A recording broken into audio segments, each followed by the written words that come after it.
হে রীতি, তোরা কথা বল, আমি আসছি। হে রামিসা, কথা বলা হয়ে গেলে ওকে নিয়ে চলে আসবি। কি হলো, কিছু বলছো না যে? কি বলবো? গান কোথায় শিখেছো? গান কোথায় শিখবো? চাষে বসে মানুষ মাঠে মাঠে ছাগল চড়ায়, আপন খেলে গান গায়। আমাকে আবার কে শিখাবে? চলো। কোথায়? কলকাতায়। আমি? হ্যাঁ তুমি। তোমার গলাটা সত্যিই খুব সুন্দর। আমি চাই না এখানে পড়ে পড়ে নষ্ট হোক। তোমার গান আমি গোটা পৃথিবীকে শোনাবো। কি যাবে তোমার সাথে? সত্যি বলছেন ম্যাডাম? আমার গান সবাই শুনবে? হ্যাঁ, ম্যাডাম না, আমার নাম রীতি। তুমি আমাকে বন্ধু বলতে পারো। বন্ধু?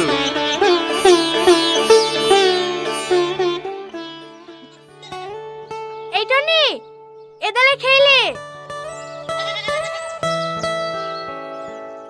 বড় মা। কি হলে, কিছু বলবি? হ্যাঁ বড় মা, আমি তো তোমাদের কাছে কোনোদিন কোনো কিছু চাইনি। কটা টাকা লাগবে? চাবি কি করি? তোর যার মুখ আছে। তোর মা জিজ্ঞেস করতে যে টাকাগুলো লিছি, সেই টাকাগুলো তো এখনো শোধ করতে পারিসনি। তোর উপর আবার দুবলে গিলিস। বল কত টাকা দিতে হবে?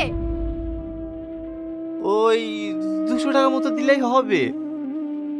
200 টাকা? এই, অতটা কি করবি রে? কলকাতায় যাব তো। কলকাতা যাচ্ছে? আমি বড় আব্বা।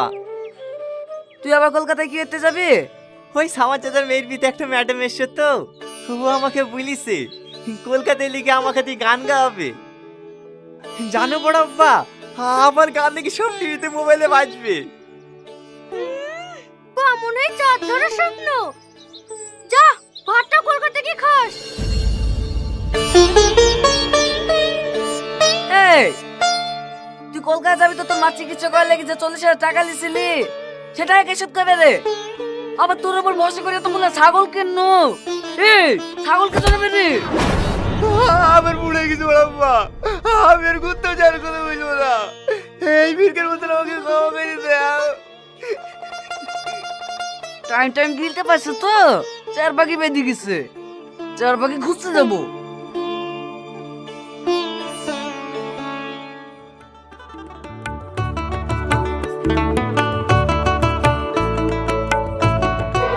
হেই হেই, চ চ চ, হেই চ চ, ঘর ঘর, চ চ। দাঁড়াও।